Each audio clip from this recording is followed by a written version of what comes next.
October 29, 1965.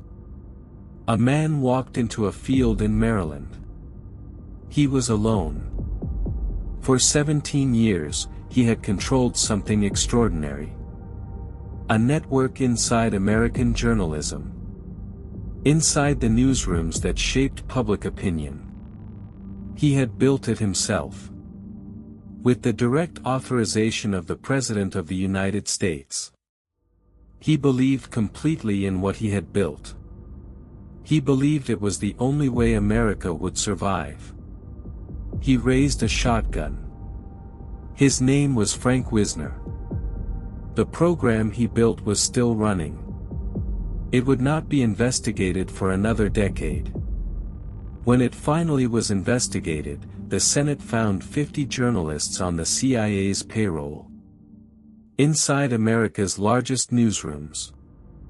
The program had a name. But it was not the name history gave it. This is not a conspiracy theory. These are the CIA's own documents. And this is the story of the man who started it. What he built. What it cost him. And what the documents confirm is still unresolved. Before getting into the evidence, one clarification. The name Operation Mockingbird does not appear in any released CIA document as the title of the broad media program. What the CIA's documents do confirm is something more specific. A 1963 wiretap operation they named Project Mockingbird. A Senate committee that found 50 domestic journalist CIA assets. A CIA officer who publicly admitted placing an agent as a magazine editor. Every claim in this documentary has a primary source. A document number. A URL. A congressional page number. What is confirmed is already disturbing enough.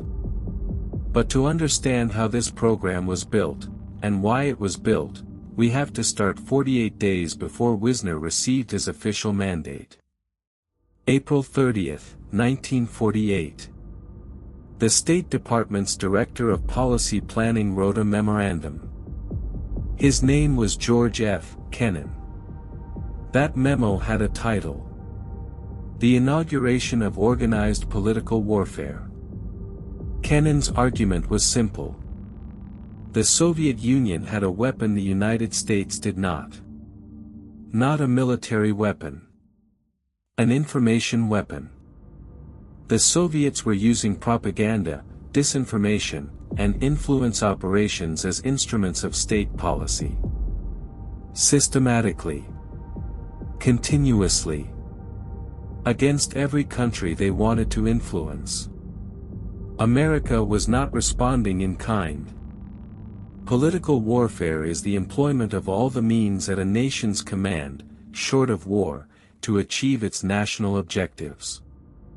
The memo explicitly listed propaganda among authorized activities. It recommended establishing a Directorate of Political Warfare Operations. Operating under National Security Council cover. It authorized providing access to printing presses and microphones. This document was the intellectual architecture for what Wisner would build. Kennan wrote the theory. 48 days later, President Truman signed the authorization. We start with the man who built it. September 1, 1948. Frank Wisner was 39 years old in 1948. He had spent World War II running spy networks in Romania. Not from Washington. Not from an office in London. From inside Bucharest. He had watched Soviet forces roll into Eastern Europe after the war. He had watched countries change overnight. Romania in 1945 was not a country that fell slowly. It fell the way a house falls when the foundation is removed. The Soviets did not arrive with armies alone. They arrived with a complete information apparatus. Newspapers that changed their front pages within hours of occupation. Radio stations that changed their programming within days. Wisner watched the people he had worked with disappear. Assets. Informants. People who had trusted him. He came back to Washington with a specific belief: the United States had no equivalent weapon. America was winning the military equation. America was losing the information equation. And nobody in Washington seemed to understand that the information equation mattered. In American intelligence circles, Wisner was not alone in this belief. But he was the one given the authority to act on it. On June 18, 1948, President Truman signed a classified directive. This was not a routine administrative order.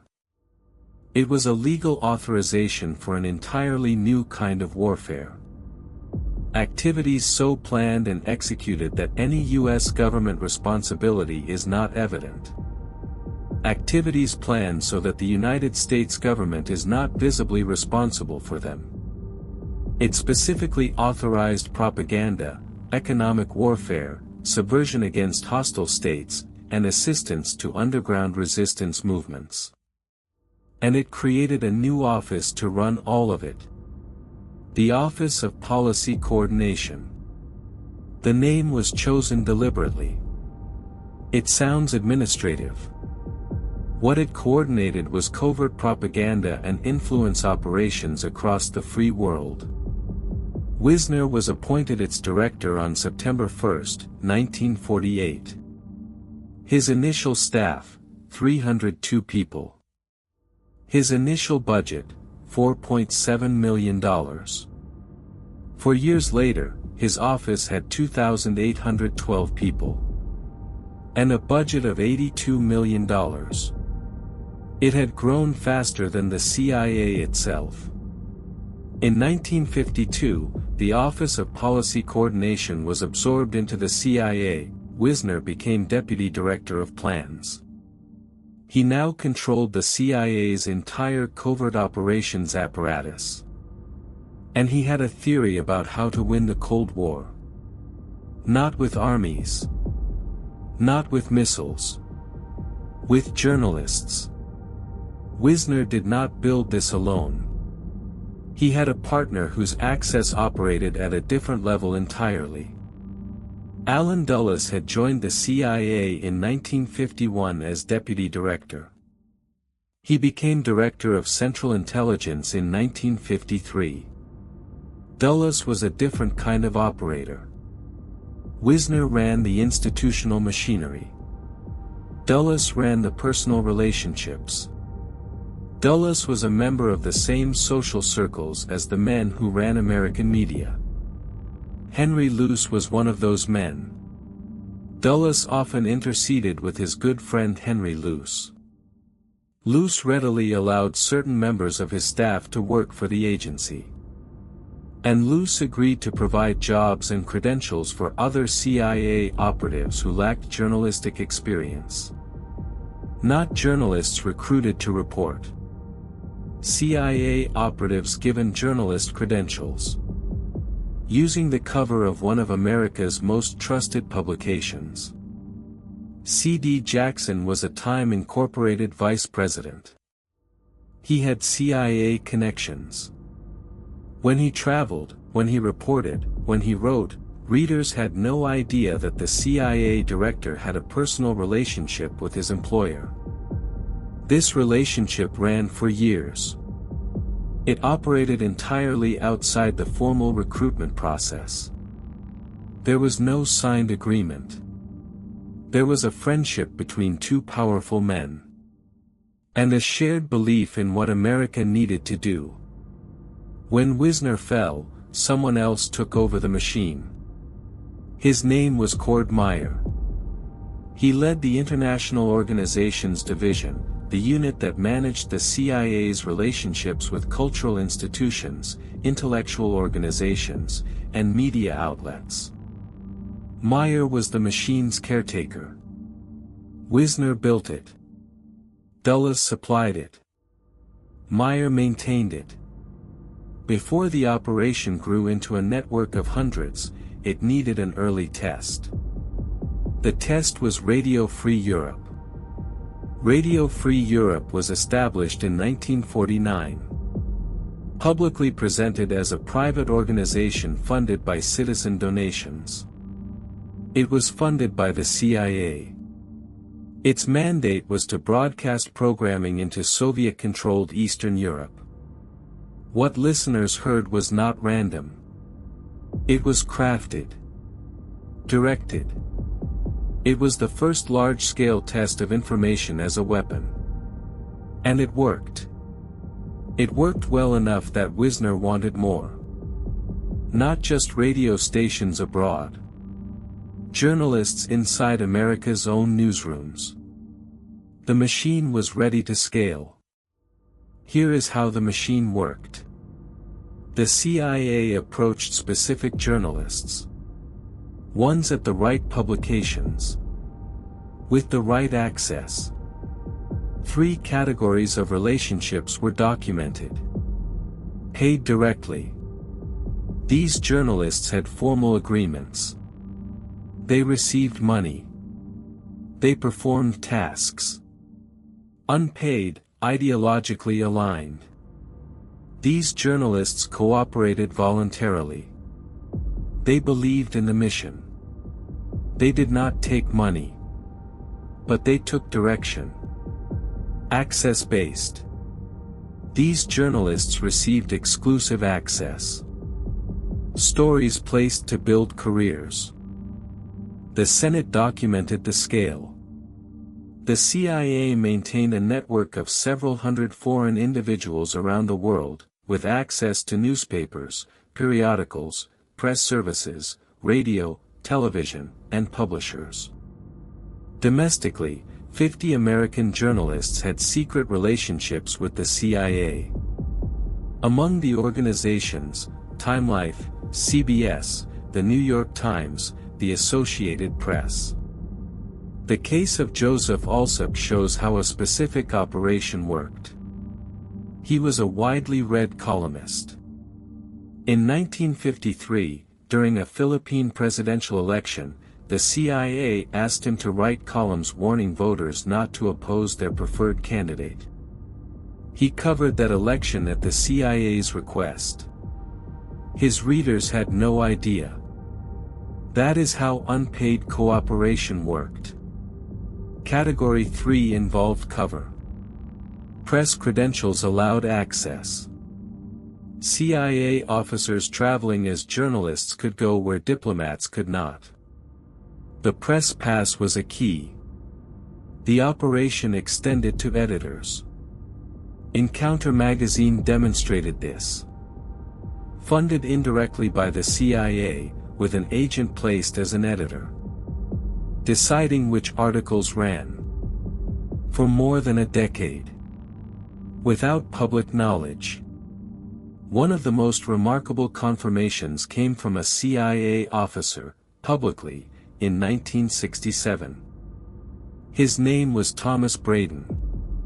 He admitted the CIA funded cultural organizations, media influence, and placed an agent as an editor.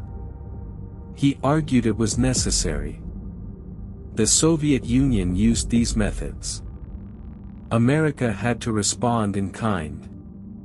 His article triggered no investigations. No consequences.